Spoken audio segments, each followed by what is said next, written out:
English Leap Podcast. From Speak English with Class. Hey there, English learners. Welcome back to another episode of the English Leap Podcast, your favorite English podcast for learning English, where we grow our language and ourselves at the same time. I'm Erin. And I'm Evan. Whether you're learning English, looking for motivation, or just here to hear two friends talk about real stuff, thank you for joining us. So, Evan, be honest. Have you ever had one of those days where your heart's racing, your mind's spinning, and you're panicking over, well, nothing and everything at the same time? Ugh, totally. I once got so anxious before a work presentation, I forgot the word presentation. I just stood there like, I have a thing to say. Relatable. Anxiety sneaks in, whether you're prepping for a test, speaking English with someone new, or just trying to get through the day. And that's exactly what we're diving into today. How to overcome anxiety. We've been through it, we still face it, and we're sharing practical tools that actually help. Before we jump in, don't forget to download the free PDF guide linked in the description. It's got key takeaways, comprehension, and grammar exercises from today's episode. And of course, Charlotte will be joining us at the end for her vocabulary breakdown. But first, it's time to kick off something brand new. We're calling it Level Up Your English. This is where we help you speak smarter, sound more natural, and boost your confidence with one powerful word, phrase, or expression each episode. Exactly. Think of this as your fast-track upgrade. Less textbook, more real-world, modern English that actually sticks. Since today we're talking about anxiety, the word we've picked is overwhelmed. It's an adjective. And trust me, it's way more expressive than just saying I'm stressed. Yes. When you say I'm overwhelmed, it means you feel emotionally or mentally swamped, like there's just too much happening at once, and your brain has hit its capacity. Picture this. Your emails are piling up, your deadlines are closing in, your phone won't stop buzzing, and someone asks, "Hey, can you help me with one more thing?" Yeah, you're overwhelmed. Here's how you can use it. When I saw my to-do list this morning, I felt completely overwhelmed. Another one could be, she was overwhelmed with emotion during the graduation ceremony. Like when you're so happy or proud, it just spills over. Or even this. He felt overwhelmed on his first day at the new job. So many names, tasks, and expectations all at once. Been there. Same. So, next time you're feeling that pressure bubble up, try using overwhelmed. It's a smart word that instantly makes your English sound more fluent and real. And hey, don't forget, we'll break down more helpful words and phrases just like this in every episode. Now back to the main topic, because anxiety and overwhelmed? Yeah, they're practically cousins. All right, now that we've leveled up our English, let's level up our mindset. Time to talk about how to actually overcome anxiety, starting with the real stuff, no fluff. All right, let's jump in. The first step to overcoming anxiety. Acknowledge it. Don't suppress it. It sounds simple, but so many of us try to ignore anxiety or push it down, thinking we just need to get over it. Totally. I used to pretend everything was fine even when I was spiraling inside. But the truth is, naming what you're feeling takes the pressure off. It's like giving the emotion permission to exist, and then letting it pass. Exactly. When you say, I feel anxious right now, you're no longer fighting it. You're observing it. And that's powerful. And for our English learners, it's the same with language anxiety. Maybe you're scared to speak because you feel nervous about being judged. Acknowledge it. Say, yes, I feel nervous speaking English. That honesty frees you to move forward instead of staying stuck. You can even write it down. I feel anxious when I speak English because it helps you process it instead of bottling it up. Right. And once you've acknowledged it, the next step is about calming that storm inside.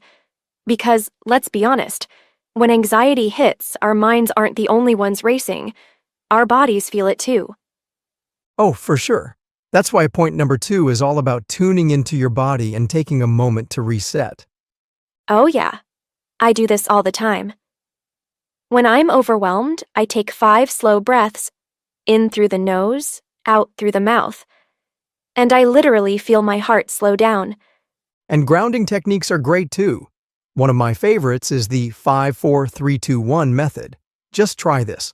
Look around and name 5 things you can see. 4 you can touch, 3 you can hear, 2 you can smell, and 1 thing you can taste. It's a simple way to ground yourself and bring your mind back to the present. And here's where it helps our English learners too. If you're nervous before speaking, take a deep breath. Pause. Ground yourself. Give your brain space to organize your thoughts before jumping in. I used to do that all the time in group settings. I'd get that nervous energy before speaking English, but I learned to breathe. Focus on one sentence I was confident with, and just go for it. It works. And when you've grounded yourself, you're in a better place to deal with the next big anxiety trigger, the racing thoughts. You know, those endless what if questions? What if I mess up? What if they laugh? They sneak in fast and make everything feel worse. But most of the time, those fears aren't based in reality. Absolutely. We create stories in our heads that haven't even happened yet. I used to do this before job interviews. What if I say something stupid? But in reality, I was prepared. I just needed to trust myself. And for English learners, this is a big one. What if I forget a word? What if they don't understand me? But instead of letting fear drive, try asking yourself, what is true right now? That's such a good mindset shift. What is true is, you've practiced, you're improving, you're showing up. And that counts for a lot more than a hypothetical mistake. Here's a tip. Next time those what ifs hit, interrupt them by saying something you know for sure. Like, I know how to start a conversation in English, or I practiced this yesterday. Speaking your strengths out loud grounds you in the present. And that's where real confidence comes from. Not avoiding fear, but focusing on what's real and true right now. And once you've reframed those what if thoughts, the next thing that helps me big time is this. Break it down. Because anxiety loves to make everything feel huge and impossible. Oh, for sure. I've had days where just opening my inbox felt like staring into a black hole. But when I actually broke things down, just reply to 2 emails first, then take a break, it became manageable. Exactly. When a task feels overwhelming, your brain shuts down. But if you slice it into small, doable steps, you start to gain momentum. It's like building a puzzle, one piece at a time. You don't try to jam the whole thing together at once. And for our English learners, instead of saying, I have to be fluent, try this. Today I'll learn 5 new words. Or, I'll practice speaking for 10 minutes. 1 step. 1 piece. Right, because progress isn't about giant leaps. It's those little wins that really move you forward. So when everything feels overwhelming, just zoom in. What's one small thing you can do right now? Start there. And speaking of momentum, one of the easiest ways to calm anxiety is to move your body. Just getting up and doing something physical can make a big difference. I swear, a 10-minute walk has saved me from many mini meltdowns. Movement helps your body release tension, and when your body feels better, your brain follows. Same. I used to think I needed a full workout, but even stretching or dancing around in my kitchen helps. It's about shifting energy. There's actually science behind it. Movement reduces cortisol, the stress hormone. So when anxiety builds, your body's saying, hey, let's shake this off. And for English learners, if you feel stuck or nervous while studying, take a walk while listening to a podcast or review flashcards while pacing. Movement plus learning? Super combo. Totally. Sometimes clarity comes after cardio, so don't just sit with your stress, move with it. Now, this next one might surprise some people. We always hear about managing what we do, but let's talk about managing what we absorb. Point 6 is limit input, not just output. Yes. We're surrounded by information 24/7, news, social media, notifications, and we wonder why our minds feel cluttered. It's like trying to read 5 books at once while someone's shouting updates at you from the side. No wonder we're anxious. So true. When I started putting limits on scrolling and checking headlines, I noticed I felt lighter.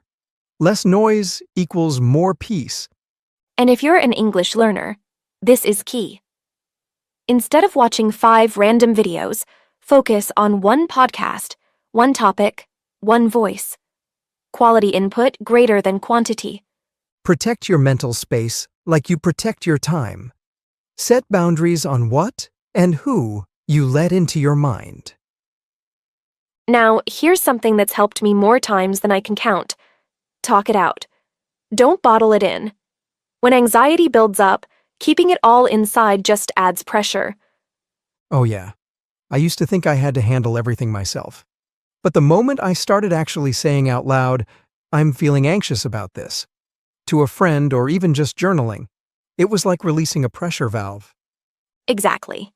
Sharing doesn't mean you're weak, it means you're human. Whether it's a friend, a mentor, or a therapist, just voicing what you're carrying can make it feel lighter. And for English learners, this is huge. If you're struggling with confidence or feeling stuck, talk to someone about it. Even practicing English with a partner or tutor can ease that anxiety. You're not alone in this. The truth is, anxiety feeds on silence. But the moment you speak up, even a little, it loses some of its power. And when you're done venting it out, one of the best ways to keep anxiety from creeping back in is this. Build a routine that supports you. Not one that drains you or adds pressure, but one that actually helps you feel calm and steady. Yes. When life feels chaotic, having a routine gives your brain something to rely on. Even small things like going to bed at the same time, having a morning walk, or setting aside 15 minutes for quiet can make a huge difference. It's kind of like giving your day a backbone. It holds you up when everything else feels shaky. And English learners, this applies to you too. Try building a small language routine. Maybe 10 minutes of vocabulary review in the morning, or listening to a short podcast while commuting. The key is consistency. You don't need a complicated schedule.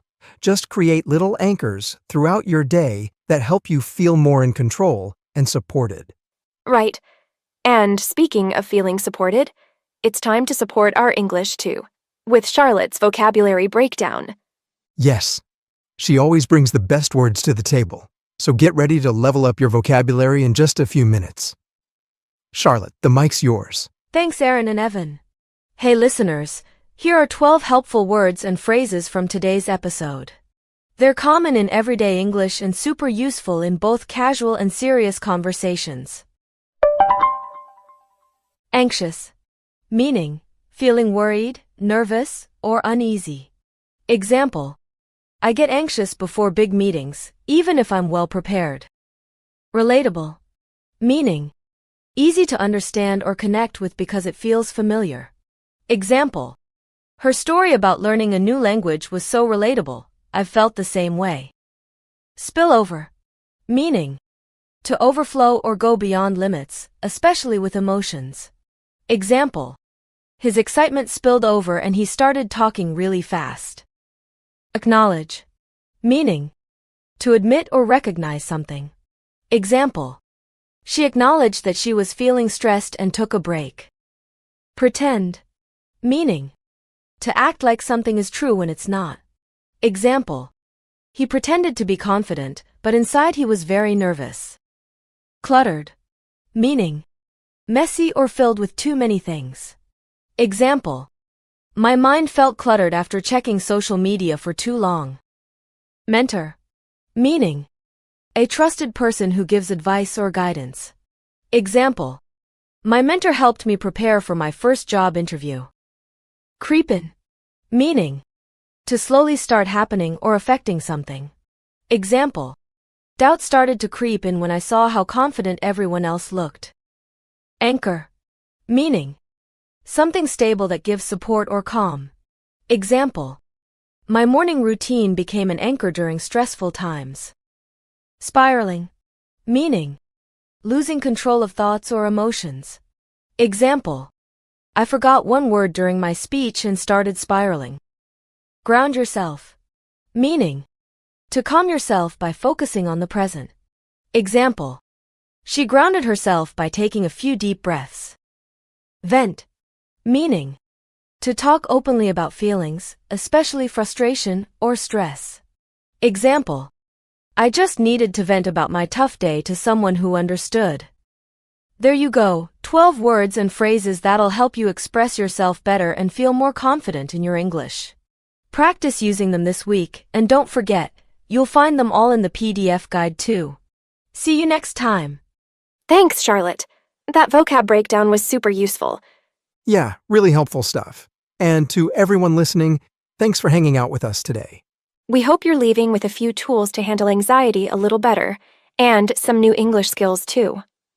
Don't forget to grab the free PDF in the description. It's got everything we talked about and a bit more. We'll catch you in the next one. Until then, Take care and keep learning. Bye for now. Your progress doesn't end here. To continue advancing your English skills, click on the next video or explore the additional videos we've thoughtfully selected for you.